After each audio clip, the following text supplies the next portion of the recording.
Shalom bien-aimés, shalom papa, shalom maman. Nous rendons grâce au Seigneur pour ces moments qu'il nous accorde. Oui, nous disons c'est une grâce qui est d'être à la table du Seigneur comme nous le disons d'habitude. Puisque nous sommes à la table du grand chef qui est le Seigneur Jésus lui-même. Nous voulons le glorifier pour ces moments opportuns qu'il nous accorde. Oui, bien-aimés, il y en a qui sont sur les lits des hôpitaux. Il y en a qui sont dans des prisons des fois pour des causes injustes. Il y en a en ces moments où vous et moi nous sommes réunis autour de cette table qui font des accidents. Donc nous disons que nous ne sommes pas meilleurs que les autres, mais nous bénéficions de sa faveur et de sa grâce. Voici à notre rendez-vous l'heure des amis de Christ, où le Seigneur veut encore parler à nos cœurs. Voilà pourquoi il nous amène dans le désert, puisque c'est dans le désert qu'il nous parle. Oui, lui qui fraye des chemins, même sur l'eau, il fraye un chemin. Même dans le désert, il nous montre un chemin puisqu'il est le chemin. Alléluia. Voilà pourquoi nous les bénissons, nous les glorifions. Nous prions pour la parole. Éternel, merci pour ces moments de grâce. Merci pour mon bien-aimé, pour ma bien-aimée qui me suit en ce moment. Je suis certifié si elle suit, c'est puisqu'il ne suit pas le frère Pierre. Mais toi, le Seigneur, qui va parler à son cœur. Père, je bénis cette table, je bénis ce repas de l'Esprit que nous allons prendre. Nous allons le prendre avec action de grâce, car nous savons que c'est ta parole, c'est ton corps que nous voulons manger. Et donne-nous, Seigneur, aussi la force, Seigneur, et le courage de boire aussi de ton sang. Merci pour mon bien-aimé qui m'écoute. Béni soit ton Saint-Nom, dans le précieux nom de Jésus-Christ. Alléluia. Présent parmi nous, je t'adore, je t'adore. Tu es là, sans le cœur brisé, je t'adore, je t'adore. Tu es là, transformant des vies, je t'adore, je t'adore. Tu fais un chemin au Père de miracles, tu tiens le promesse, lumière dans les ténèbres, oh Dieu, c'est ce que tu es. Il fraye de chemin, ce grand Dieu. Il opère de miracles, il est la lumière dans les ténèbres. C'est ce Dieu que je sers, c'est ce Dieu que je sers, le Dieu d'Abraham, d'Isaac et de Jacob. Il est là, présent parmi nous, il est là dans ta maison bien-aimée, il est là dans ta vie et il veut opérer un miracle. Par sa parole, il veut transformer ta vie. Oh, gloire au Seigneur, gloire au Dieu créateur. Alléluia. Merci Seigneur pour ces moments. Merci Seigneur pour ta grâce. Alléluia. Je t'adore. Je t'adore. Tu es là. Transformant les vies. Je t'adore. Je t'adore.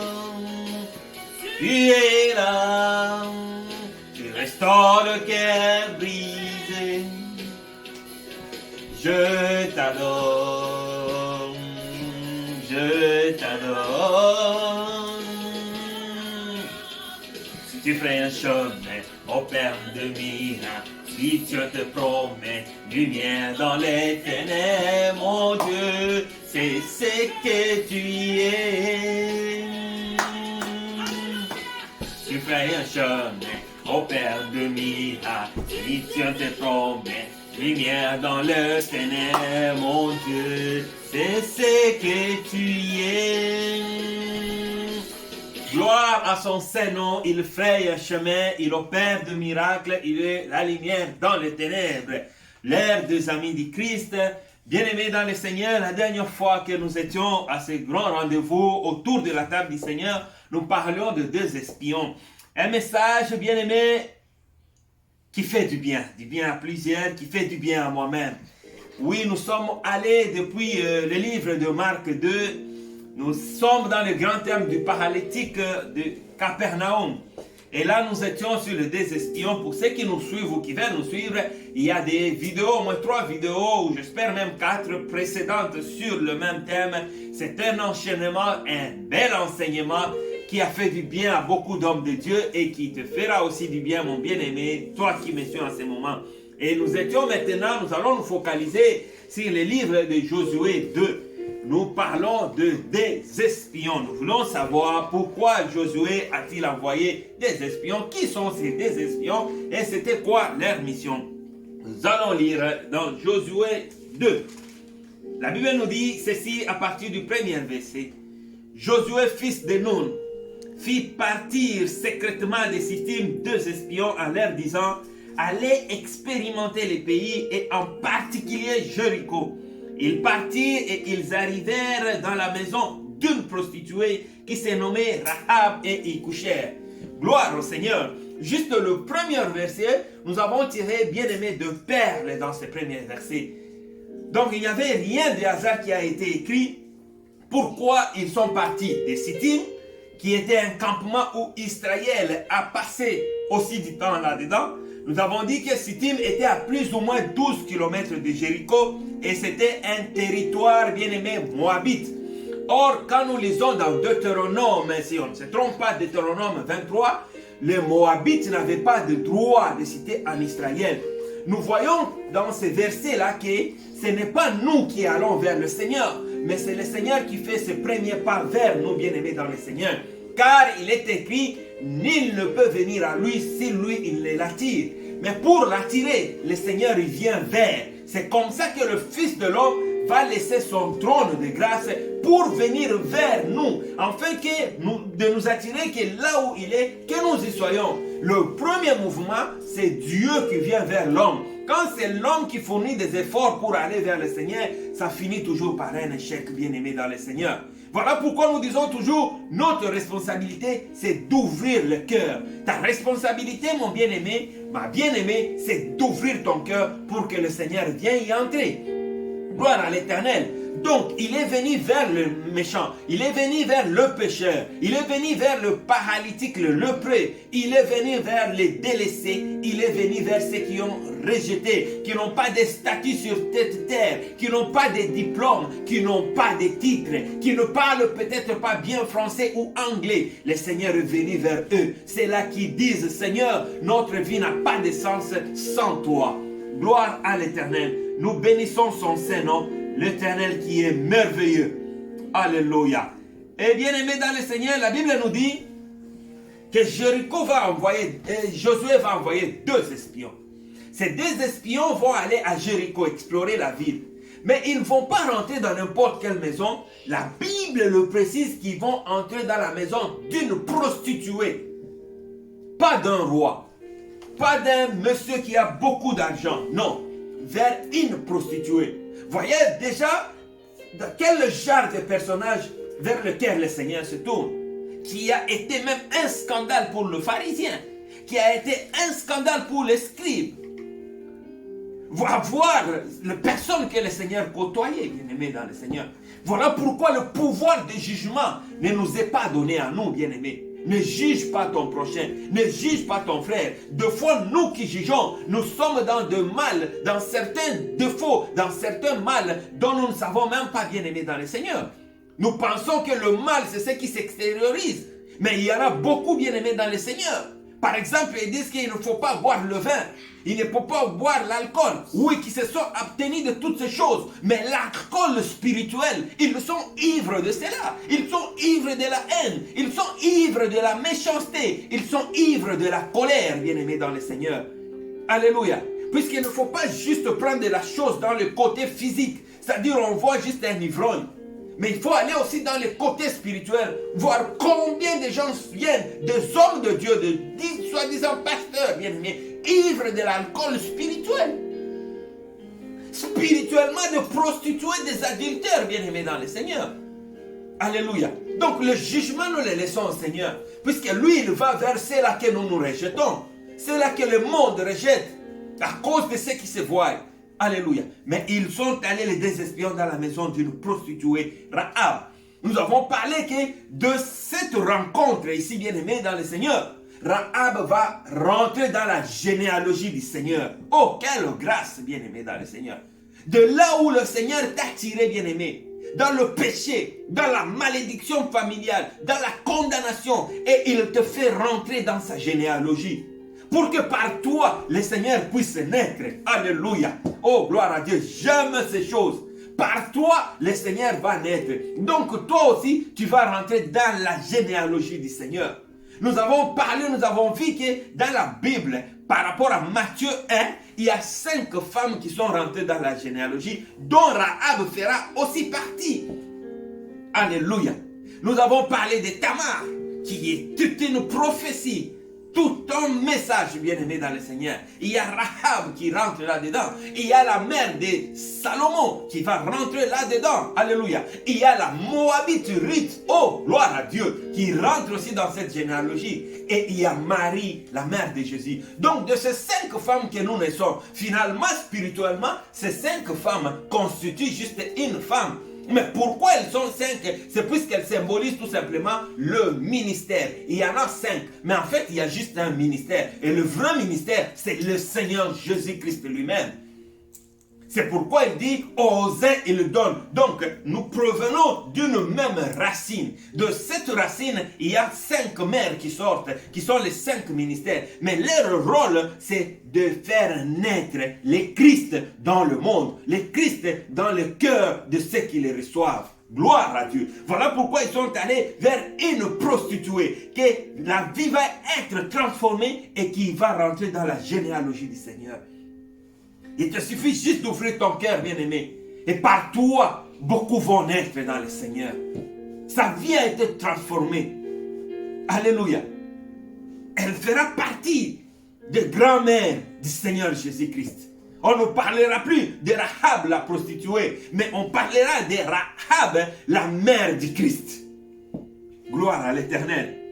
Et la Bible nous dit, si nous continuons au verset 2, nous n'allons pas lire, puisque dans le message précédent, nous avons tout lu. Le verset 2, 3, 4, et nous descendons plus bas. Vous verrez que les espions vont rentrer dans la maison de Rahab. Ils vont même faire une alliance avec elle. Ils vont la dire la mission pour laquelle ils sont là. Qu'ils vont détruire la ville. Nous avons dit que c'est prophétique ces choses. Puisqu'ils vont se buter à 2 villes dans leur marche. Il y aura la ville de Jéricho et plus tard il y aura la ville d'Aï. Vous verrez que la ville de Jéricho qui était une ville fortifiée, bien aimée, qui va s'écrouler facilement. Mais la petite ville d'Aï qui était une ville sans barricade, bien aimée, cette ville va résister à Israël, bien aimé. Pourquoi? Puisqu'il y avait l'interdit. Dieu va nous faire grâce de comprendre ces choses, bien aimés. Mais vous verrez, à chaque fois que les espions viennent, il y a toujours un roi dans cette maison ou dans cette ville qui résiste toujours aux envoyés du Seigneur, à la voix de Dieu bien-aimé dans le Seigneur. Et c'est ce roi-là que le Seigneur veut écrouler aujourd'hui dans ta maison. Dès qu'il y a l'entrée des moyens, de l'argent, bien-aimé, il y a un roi qui s'appelle la maladie qui s'oppose, bien-aimé. Dès que tu entends une parole sur le pardon, il y a un roi de la colère qui te dit de ne pas pardonner. Ils viennent toujours s'opposer, bien-aimé, au message des espions. Voilà pourquoi tu as du mal à pardonner. Puisqu'il y a un roi qui s'oppose à ce message de pardon que tu reçois, bien-aimé. Alléluia. Oh, gloire à Dieu. Mais finalement, bien-aimé, Rahab va cacher ses espions. On nous dit sur le toit. Nous avons vu dans le message passé que le toit, c'était une dimension de l'esprit élevé, bien-aimé. Puisque les choses de Dieu ou le parler céleste, nous les comprenons si nous montons sur le toit. Et je bénis le Seigneur pour beaucoup qui nous ont appelés, qui nous ont dit des commentaires. Nous commençons tous à monter sur le toit. Oh bien-aimé, quand tu es sur la terre ou sous le toit, bien-aimé dans le Seigneur, tu vas être mélangé aux choses de ce monde, à la haine, à la colère, à ton comportement, tu vas te comporter comme les gens du monde. Mais quand nous montons, même notre parler change. Là, nous commençons à parler dans le parler de Jean 3, verset 12, le parler céleste. Puisque le Seigneur dira que je vous ai parlé des choses de ce monde, vous n'avez pas compris. Et si je vous parlais maintenant des choses célestes, c'est qu'il y a, pour parler des choses célestes, il y a un langage céleste. Gloire à l'Éternel. Et c'est ce langage de l'ère des amis du Christ qui est le langage du parler céleste. Gloire à l'Éternel. Béni soit son Seigneur. Mais il y a un verset que j'ai beaucoup aimé, bien aimé, c'est à partir du verset 15. Après les avoir cachés, les soldats du roi sont partis. Rachel va les faire descendre, puisqu'on ne reste pas éternellement ou indéfiniment sur le toit.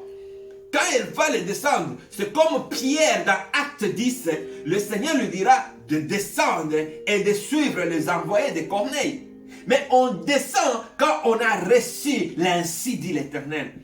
Mais l'ainsi dit l'Éternel, bien-aimé, pour le recevoir, il faut avoir les oreilles d'Ézéchiel, bien-aimé dans le Seigneur. Ézéchiel a vu, Ézéchiel a entendu.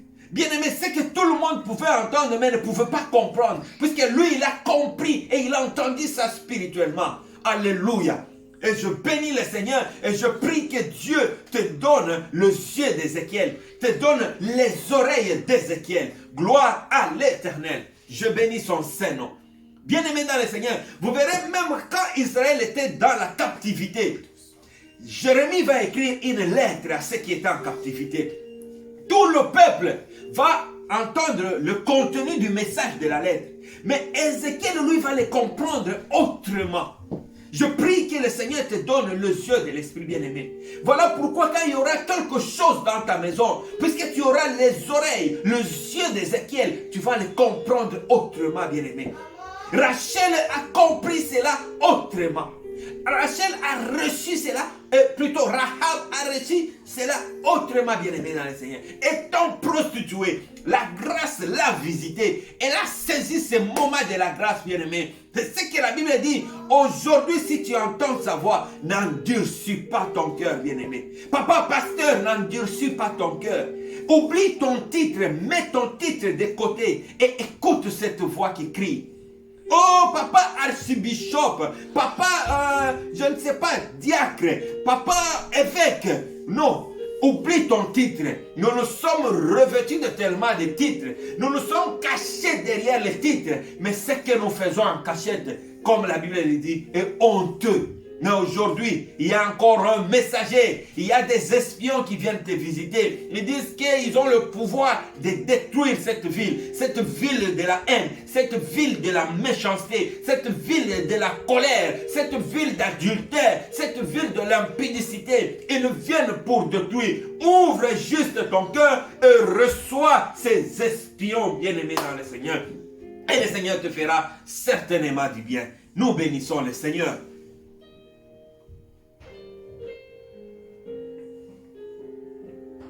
Gloire à l'Éternel.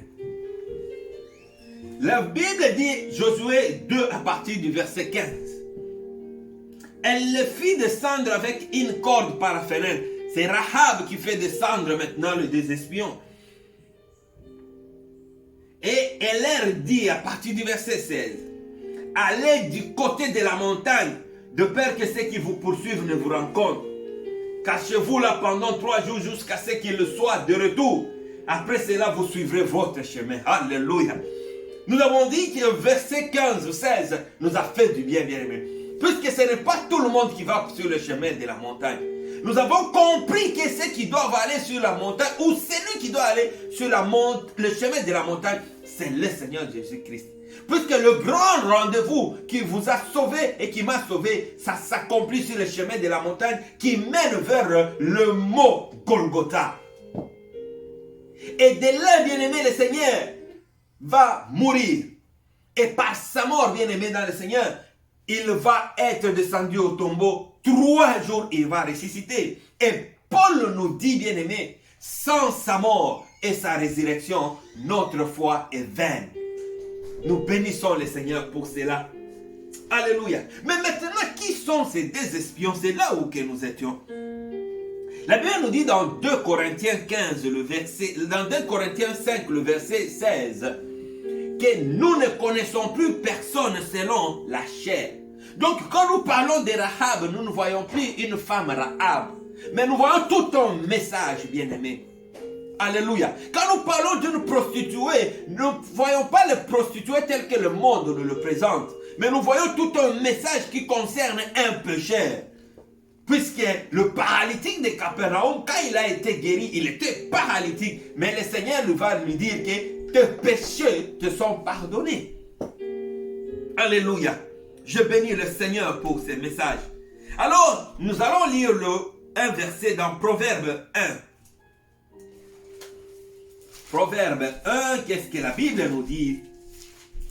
Le livre du sage, ou le livre de la sagesse de Salomon. Oh, gloire à Dieu, j'aime ces choses. L'air deux amis du Christ. Alléluia. Nous allons lire à partir du verset 7. La crainte de l'Éternel est le commencement de la science. Les insensés méprisent la sagesse et l'instruction. La crainte de l'Éternel est le commencement de la sagesse. Mais les insensés méprisent la sagesse et l'instruction. Dans certaines versions, on dit les insensés méprisent la sagesse et les discernements.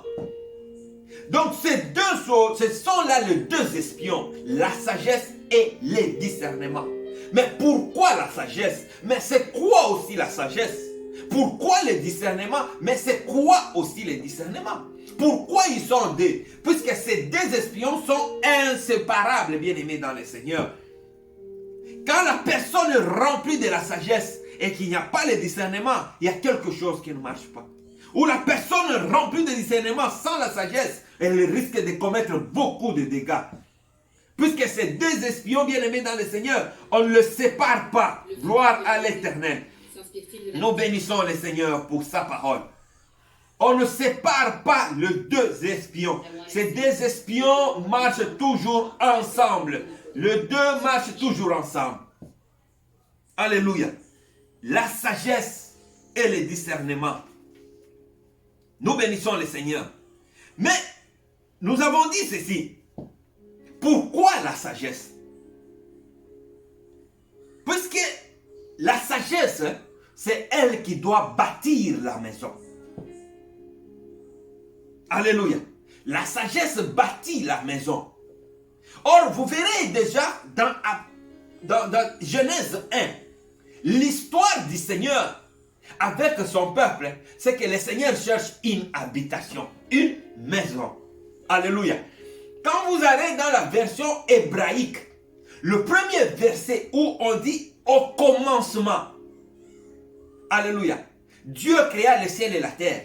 Dans la version hébraïque, ce n'est pas justement vraiment ce qui est écrit. Le livre commence par Bereshit. Nous aurons le temps d'expliquer ces choses.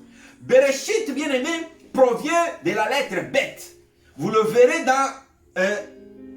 dans Proverbe 119, le plus long proverbe, plutôt dans Psaume 119, le plus long psaume.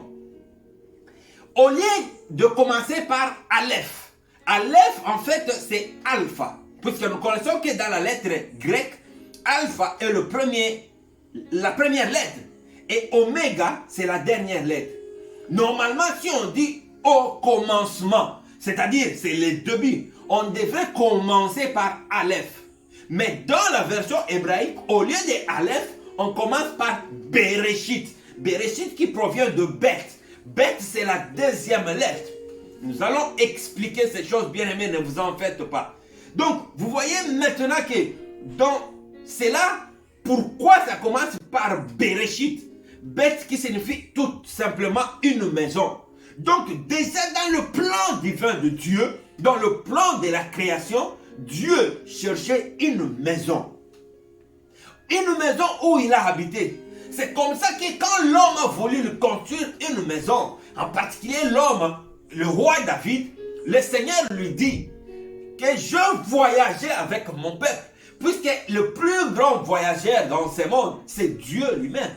Il a voyagé avec Abraham, il a voyagé avec Moïse, il a voyagé avec le prophète bien-aimé, jusqu'à la recherche d'une maison. Mais vous verrez qu'un jour, le Seigneur va se retrouver dans le Jourdain avec Jean-Baptiste.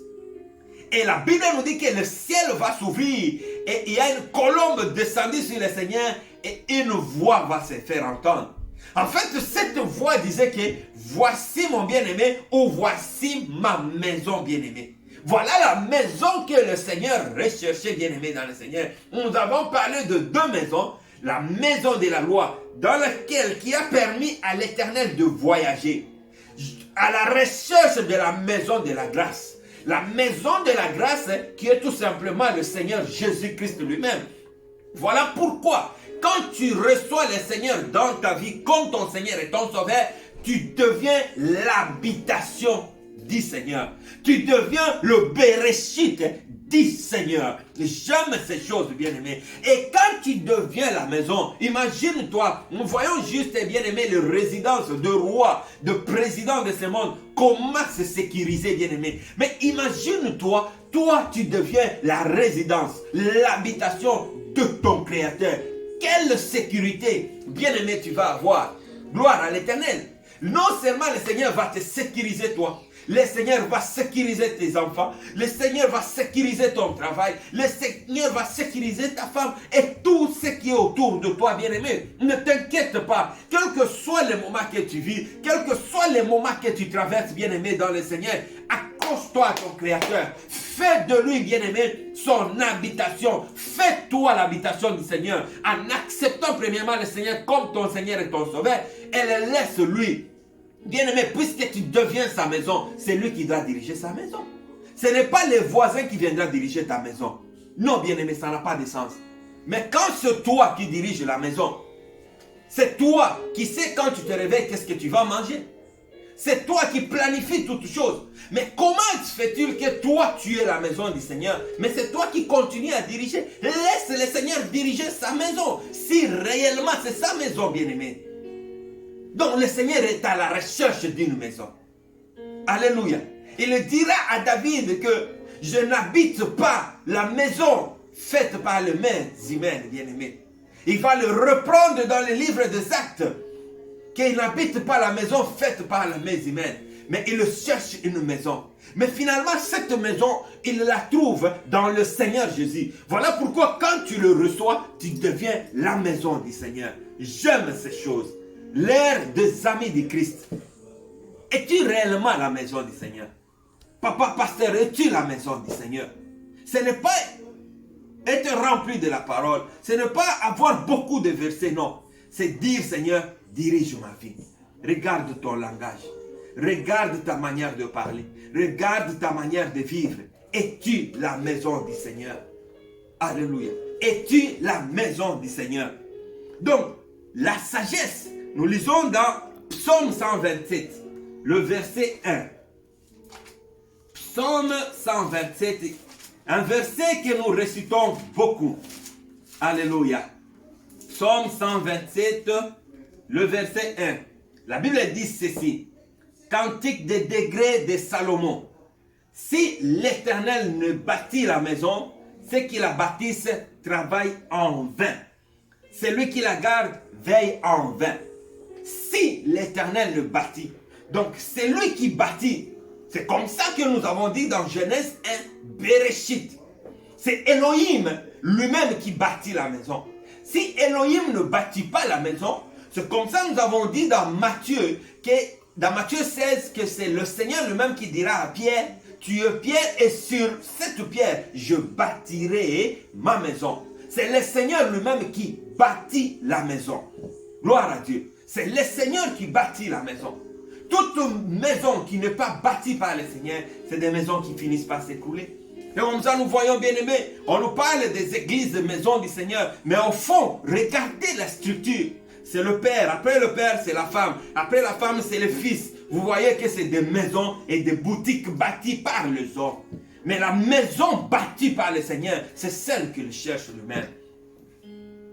Pas ce format que nous voyons, bien aimés, de père en fils. Nous ne sommes pas contre ces choses. Mais nous essayons de scruter par rapport à la lumière des Écritures. Nous ne voyons pas ces modèles et ces formats dans le sacerdoce de Melchisedec. Alléluia. Si le Seigneur ne bâtit la maison, c'est lui qui la bâtisse en vain. Lisons Proverbe 9, le verset 1er. Là, nous allons parler juste d'un espion qui est la sagesse. Nous parlerons dans la vidéo prochaine de l'autre espion qui est le discernement. Proverbe 9. Gloire à l'Éternel. J'espère que nous sommes toujours ensemble. La Bible dit, la sagesse a bâti sa maison et l'a taillé ses 7 colonnes. La sagesse a bâti sa maison. Donc, la maison là, ce n'est pas un homme qui peut la construire, bien aimé. Tu n'as pas des efforts à fournir pour bâtir cette maison. C'est juste d'ouvrir ton cœur. Et tout le reste, c'est l'œuvre du Saint-Esprit. C'est la sagesse qui bâtit la maison. Est-ce que ta vie, c'est le Seigneur qui bâtit cette vie, bien-aimé? Ton foyer, ton couple, est-ce que c'est le Seigneur qui bâtit? Nous voyons des modèles de pasteurs. Nous voyons des modèles de ceux qui sont appelés des daddies, des mamies, bien-aimés dans le Seigneur. Mais au fond, nous ne voyons plus le modèle bâti par le Seigneur. Et ce que le monde attend de nous, et ce que le monde veut voir de nous, c'est le modèle bâti par le Seigneur lui-même. Et quand celui qui bâtit, bien-aimé dans le Seigneur, personne ne peut écrouler cette habitation. Ni la mort, ni le séjour de mort n'ont aucun pouvoir sur cette habitation, bien-aimé dans le Seigneur. Alléluia. Car il réside dans sa maison, bien-aimé. La maladie, bien-aimé, les attaques viendront vers cette maison comme des tempêtes qui viennent dans ce monde. Puisque là, c'est le langage terrestre, c'est ça que nous voyons. Mais ce langage nous démontre ce qui se passe aussi dans le monde de l'esprit. Il y a des tempêtes qui vont s'abattre vers ta maison, vers ton foyer, vers ton couple, bien-aimé. Mais sache une chose, que puisque c'est le Seigneur qui réside dans cette maison, rien ne va s'écrouler.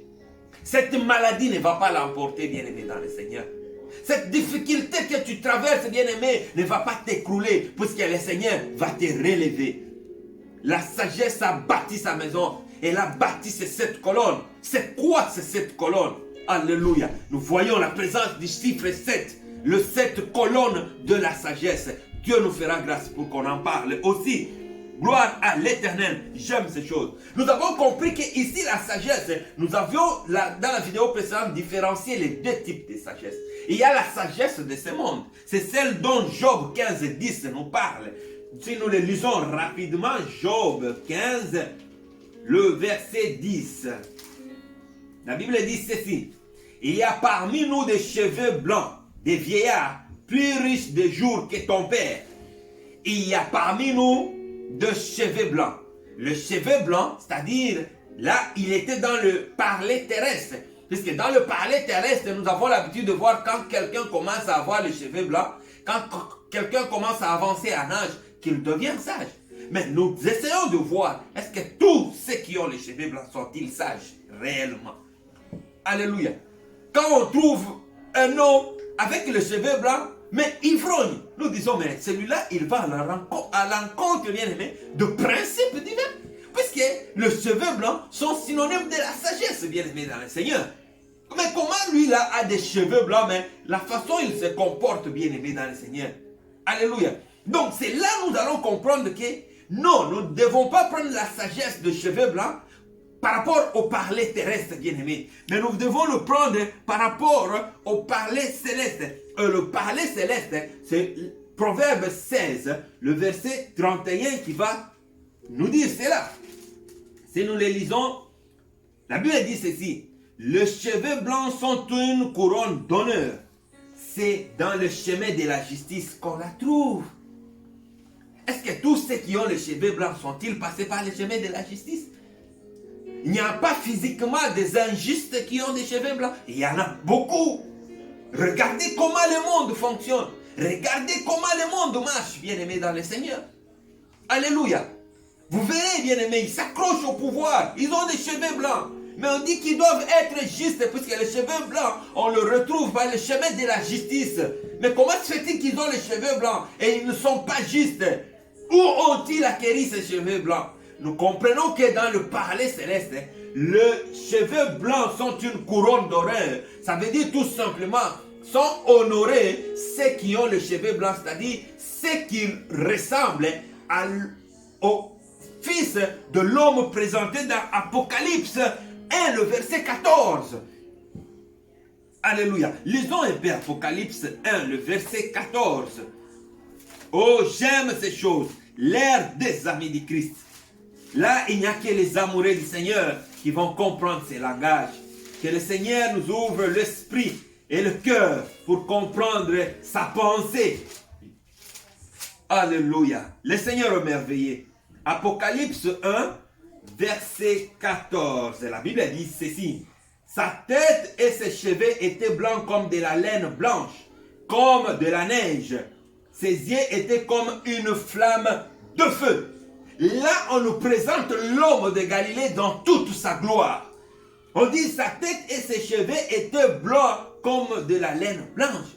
Donc, nous comprenons que quand on parle de cheveux blancs, qui signifie la sagesse, en fait, on veut nous dire tout simplement que nous ressemblons à l'homme de Galilée.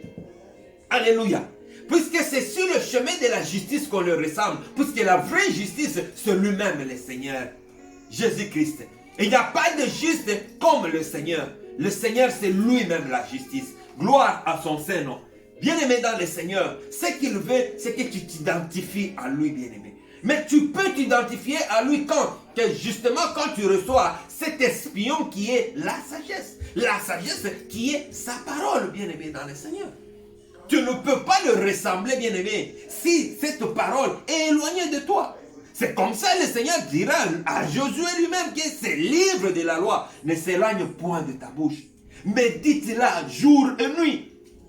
Puisque en méditant, en connaissant ces principes, tu vas le ressembler. Tu vas avoir la sagesse, c'est-à-dire que tu auras sa nature, à l'homme qui a les cheveux blancs. Pas les cheveux blancs de ce monde, bien-aimé, puisqu'il y a aussi des jeunes, bien-aimés, à 18-20 ans qui ont déjà des cheveux blancs. Cela ne veut pas dire qu'ils deviennent sages. Mais ici, nous ne parlons pas de la sagesse de ce monde. Nous parlons de la sagesse de choses d'en haut. Gloire au Seigneur. J'espère que nous sommes ensemble. Ce qu'il veut, c'est que tu puisses t'identifier à lui, bien-aimé. Quand tu t'identifies à lui, bien-aimé, quand les tempêtes viendront pour écrouler des villes, toi, tu seras debout. Toi, tu seras épargné et tu vas rentrer dans sa généalogie, bien-aimé, dans le Seigneur. De toi, il va naître. De toi, beaucoup vont être sauvés, bien-aimé. La sagesse a bâti sa maison. Alléluia. C'est la sagesse. J'aime la sagesse. Pas la sagesse de ce monde, bien-aimé, mais la sagesse d'en haut. C'est-à-dire ressembler à l'homme de Galilée. Ressembler à cet homme qui a la tête et ses cheveux qui sont blancs comme de la laine blanche, comme de la neige. L'homme de Galilée. Regarde ta manière de vivre, bien-aimé dans le Seigneur. Papa, dans ton couple avec maman, regardez votre manière de vivre, bien-aimé. Faites-vous de sages. Quand le monde vous regarde, pas quand le monde vous regarde, dit, lui c'est un sage, puisqu'il a la réponse à tout. Non, on ne parle pas de cette sagesse-là. Nous parlons de la ressemblance au Fils de Dieu. C'est-à-dire ce que nous faisons, ce que nous disons, bien aimé, quand nous le vérifions au gré de la parole, nous disons que ça provient sur le chemin de la justice. Alléluia. J'aime ces choses, bien aimé dans le Seigneur. Daniel 7 va nous présenter encore cet homme, l'homme de Galilée. Aujourd'hui, il vient, il frappe à ta maison. Il vient, il frappe à Jéricho. Est-ce que tu peux ouvrir ton cœur pour le recevoir, qu'il le rentre, qu'il le règne, qu'il prenne toute la place, bien-aimé. Dans la vie de tes enfants, qu'il prenne toute la place, bien-aimé, dans le Seigneur. Je te dis, et c'est là avec certitude, bien-aimé, que là où il y avait la maladie, il y aura la guérison dans le précieux nom de Jésus-Christ, bien-aimé. Là où il y avait les échecs, il y aura la réussite, bien-aimé. Garde cet espion, bien-aimé. Nous parlerons de l'autre espion, bien-aimé. Il est tellement important, surtout en ces temps de la fin, bien-aimé. Par manque de ce second espion, bien-aimé, nous voyons beaucoup de dégâts. Dans les ministères, nous voyons beaucoup de dégâts dans le couple, de mercenaires qui rentrent avec le nom du Seigneur. Mais puisque nous manquons le second espion bien-aimé, il le ravage. Nous voyons des gens courir vers ce qui brille, qui semble de l'or, mais qui n'est pas de l'or. Puisque le second espion manque. Nous avons dans nos ministères besoin de cet espion-là. Nous avons dans nos vies, bien-aimés, dans notre travail, de cet espion, que nous soyons conduits par cet espion, bien-aimé. Voilà pourquoi Rahab a compris ces choses. Il dit, pour que je rentre dans la généalogie, moi qui suis une prostituée, moi qui n'a pas de droit de citer en Israël, il faut que je reçoive les espions bien-aimés dans le Seigneur. Voilà, aujourd'hui, ces espions frappent à ta maison, frappent à la porte de ton cœur, bien-aimé dans le Seigneur. Oui, tu as l'expérience, tu as 20 ans dans le Seigneur, mais tu n'as jamais marché avec ces deux espions. Tu as marché avec ta sagesse, avec la sagesse de ton conducteur, de ton père spirituel. Toutes ces choses, c'est bon, bien-aimé dans le Seigneur. Mais nous voulons être conduits par la sagesse. Cette sagesse qui bâtit les 7 colonnes. Alléluia. Lisons un verset. 1 Corinthiens 1, 30. Qu'est-ce que la Bible nous dit? J'aime la Bible. Oh, bien-aimé, il y a de perles là-dedans. Passe ton temps à la lire.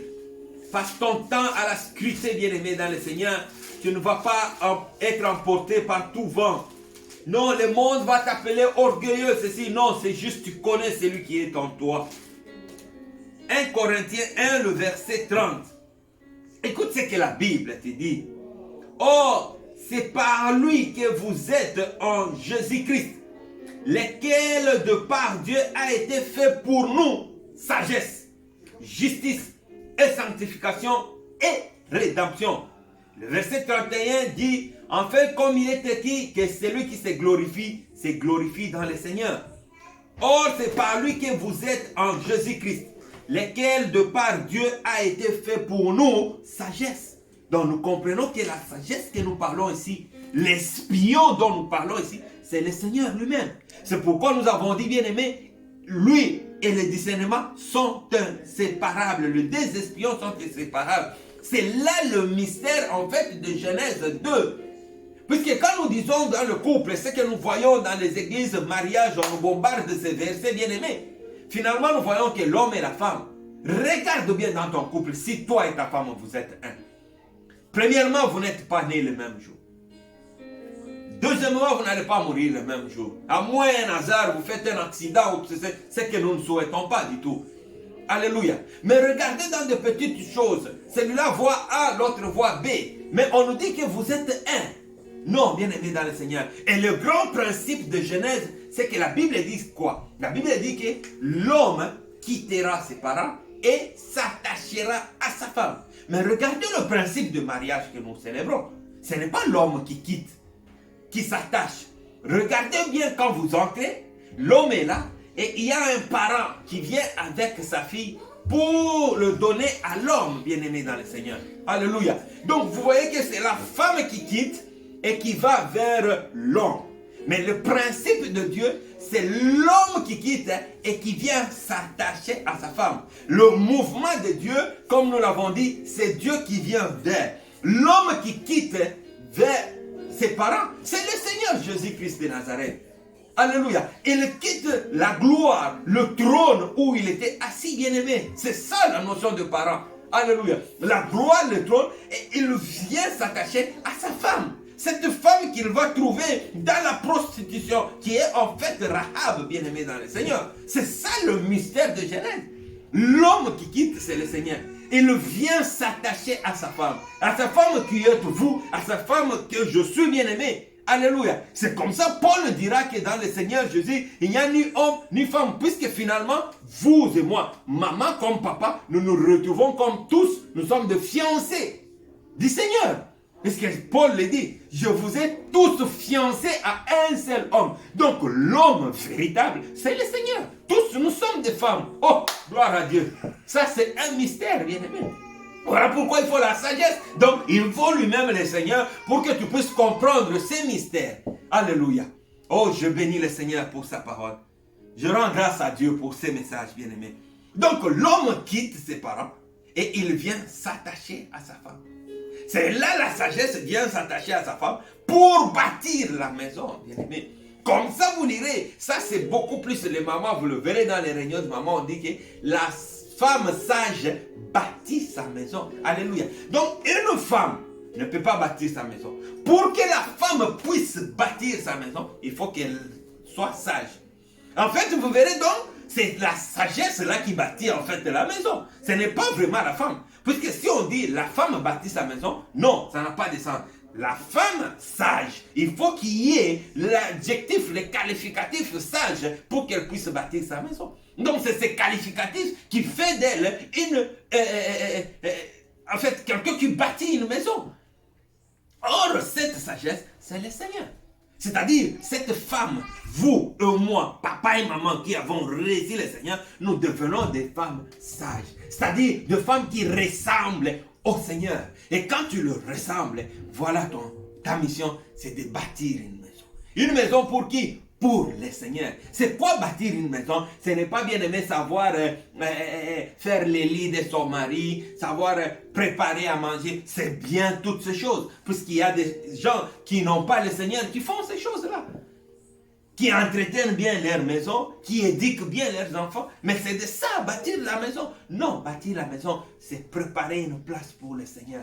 Pour que quand il y a quelque chose de spirituel qui ne va pas dans la maison, cette femme sage met ses genoux, prie, invoque le nom du Seigneur, dans la droiture, dans la sainteté. Et le Seigneur bien-aimé intervient toujours. C'est ça la femme sage. Cette femme sage-là, ce n'est pas une femme au féminin bien-aimé. Ça peut être un homme bien-aimé. Il sait que quand tu as de vent et tempête, que ça c'est l'ennemi qui attaque. Il s'élève dans la prière.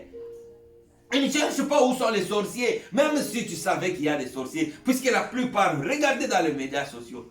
C'est toujours les ennemis de la famille, les liens de la famille, les ceci, Dieu va briser. Non, non, non. Arrêtons un peu ces choses-là. Connaissons beaucoup plus notre royaume que le royaume de l'ennemi. Des spécialistes en délivrance, ça c'est là, c'est bien ces choses. Ils connaissent le nom de tous les démons, mais ils ne connaissent rien de ce qui se passe dans le royaume. Alléluia. La femme sage bâtit sa maison. Cette femme-là, ce n'est pas une femme physique bien-aimée. Alléluia. C'est celle qui a le Seigneur. Et c'est puisque le Seigneur lui-même qui bâtit sa maison, comme nous avons lu dans le psaume 127. C'est la sagesse qui bâtit sa maison, bien-aimée. Et quand cette maison est bâtie par la sagesse, bien-aimée, elle ne peut pas s'écrouler. Nous bénissons le Seigneur pour son amour et pour sa parole. Et le Seigneur va nous faire grâce. Au prochain rendez-vous, nous allons nous retrouver. Nous allons parler de sa part. Que le Seigneur vous bénisse, bien-aimé. Que le Seigneur vous bénisse, ma bien-aimée, mon bien-aimé dans le Seigneur. Nous prions que sa paix, sa grâce demeure abondamment dans vos maisons. Et que cette semaine soit une semaine d'ouverture, d'opportunité, de faveur et de grâce de la part du Seigneur. Que les portes s'ouvrent dans le nom de Jésus. Que tout ce qui était du malin soit anéanti dans le précieux nom de Jésus. Et que le Seigneur commence à faire son œuvre dans sa maison.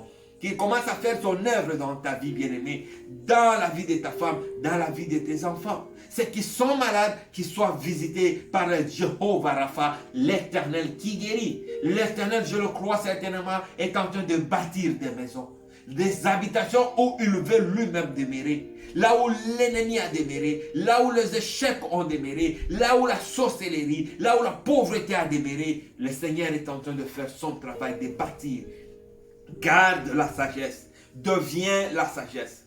Aie l'image de celui qui ressemble à la sagesse. C'est lui qui a le cheveu blanc, qui sont une couronne de la sagesse. Que le Seigneur bénisse sa parole.